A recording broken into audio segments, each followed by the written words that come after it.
The series is set in Russia in the year 2140, where women have taken over the planet and turned it into an ultra-modern society. They no longer live in crowded cities, but in the countryside, where every family owns a villa. In fact, the technology is so modern that an AI housekeeper takes care of everything. They measure their owner's temperature, cook food for them, play shows according to their mood, and even design new clothes for them. Since men are no longer the dominant species, things like hate, violence, and wars have been eradicated, and the average life expectancy of women has gone up to 150. I didn't realize men were killing women when they turned 100 before. The protagonist of the movie is Lisa, a 50-year-old woman who works as a history teacher at a local school. One morning, as she watches the news, a woman is seen protesting about a burning issue. She wants all women to have the right to reproduce naturally with men, and not by artificial insemination. Lisa simply scoffs at the news and gets ready for her day. After a while, she heads to work, and we are given a brief overview of the society, which is heavily reliant on technology, kindness, and discipline. Food stalls are present near the roads, from which women can enjoy free meals. Video calling can be done with the click of a finger, and there are fines for menial offenses like putting the garbage in the wrong trash can. The penalty for such offenses is the deduction of social points, which is also considered as currency in this world. Moreover, if someone is obedient and does their job well, they are given free social points. Shortly after, Lisa arrives at her workplace, which is a futuristic shuttle housing a few students. Wasting no time, she starts the class with a video presentation which talks about the history of mankind. It reveals that since the inception of humanity, men have dominated society, but all it brought was hate and violence. Decades passed by, but nothing changed. In fact, the world was plunging into deeper problems like global warming, the ozone layer depletion, and so on. All definitely the fault of men. Then, in the year 2030, a deadly conflict between the United States and North Korea changed everything. Some scientists in Pyongyang developed a virus to destroy all the men in the US military. However, the virus quickly spread to other parts of the world too, and decimated 99% of the male population. Did Donald Trump write this movie? As the video continues, it shows that after the women took over, they slowly started reversing the damages done by men. Global warming began to lessen, pollution levels decreased, animals started multiplying in number, and overall, the Earth started becoming a better place to live. At last, the video mentions that the birth of boys, i.e. primates, has become extremely rare, and those who grow up are relocated to a dilapidated part of the city where technology is still primitive. Here, we get to know that the male population is looked upon like apes. They have little intelligence, they're filthy, and they're always after two things: intercourse and violence. Ugh. Disgusting. Once the presentation is over, Lisa takes the girls to the edge of the colony, from where they can see the place where men live. After the fall of men, the cities have been turned into slums. Following this, we are taken to a nearby slum, which is the home of a group of primates with very limited use of technology and etiquette. Their lives are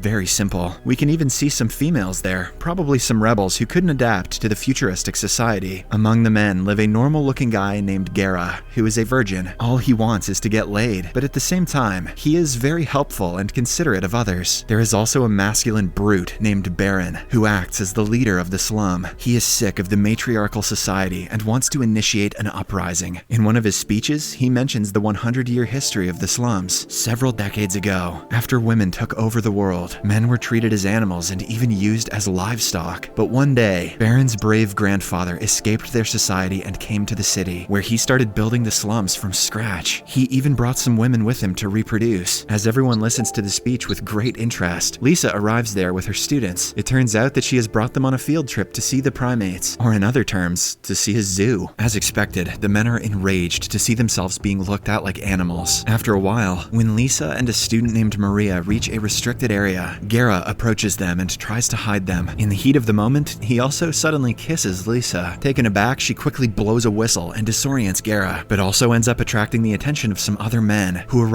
at the scene and apprehend the girls. Shortly after, Baron organizes a slapping competition. The one who wins can procreate with the women. Concerned about their well-being, Gara decides to participate, but to his dismay, he is pitted against a giant. Fortunately, when the giant swings his hand violently, Gara ducks down, causing the nearby Baron to get knocked out. Taking this as the perfect opportunity, the women flee to their shuttle, while Gara rushes to his grandfather's house. In the next scene, a shuttle bus stops at a regular checkpoint to get some batteries. After it starts moving again, surprisingly, Gara comes out from one of the battery barrels. This startles the shuttle owner, Julius, who is also a male. It turns out that Julius is a seed keeper, whose only task is to release semen and impregnate and impregnate women. Seed keepers are the only males who are given the privileges and respect like their female counterparts. Surprisingly, Julius, who has never had a friend outside of work, finds Gera interesting and lets him stay. The two chat for a while, and Julius even drinks the primate's special booze called moonshine. Unfortunately for him, he gets so drunk that he ends up jumping out of the moving shuttle bus. Now, with Baron's men hot on his tail, Gera thinks of a plan. He puts on Julius's spare costume and pretends to be the new seed keeper. A while later, the shuttle reaches a colony named Two Hills, and an invisible barrier opens up to let the seed keeper in. Nervously, Gera gets down, and a beautiful woman on a bicycle gives him a tour of the city. Along the way, several women greet him with excitement. Woohoo, give us your seed! Lisa is also amongst the crowd, but she doesn't notice Gera. At night, Gera takes an oath by biting the holy apple in front of live TV, promising to reproduce healthy and smart babies. Then he is taken to his chamber to rest, but being a virgin, Gera asserts that he wants to start working right away. Hence, a worker escorts him inside the reproduction chamber, where a middle-aged obese woman named Berta welcomes Gera, much to... Okay, Migo, you there? Yeah. Did you watch it? You like halfway through it?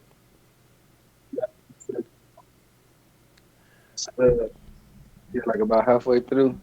Old boy got he got into the place where they all right, cut it.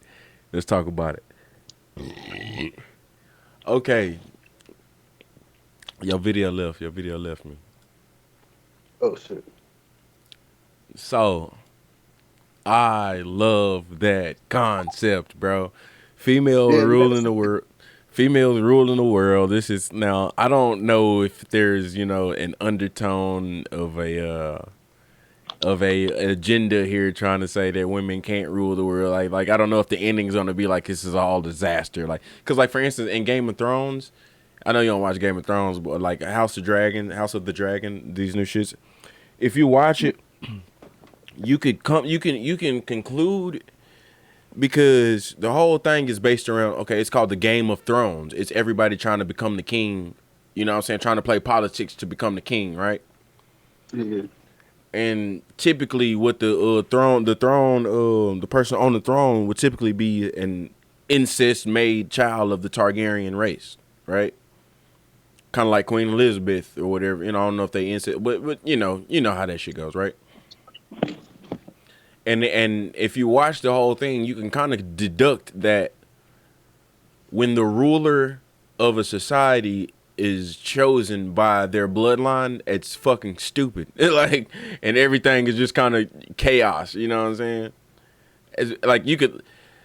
It's not so obvious that like everything he's trying to do is trying to make it look like that, but you can deduce that from watching it, right? Mm-hmm. So I don't know if that's where they're going with it, trying to, at the end of the day with this show, that it could all be like in ruins or whatever. So I don't want to, I don't want to cast those aspersions. But like, it does seem like a very, very good, there's a lot of conflict in the way that the women live and a lot of conflict in the way that the men live. There's women in the men's society and there's men in the women's society. You've seen the men in the women's society, they use them for sperm donors, basically. Mm-hmm. And in the men's society is basically, primitive. They, post-apocalyptic, basically. Yeah.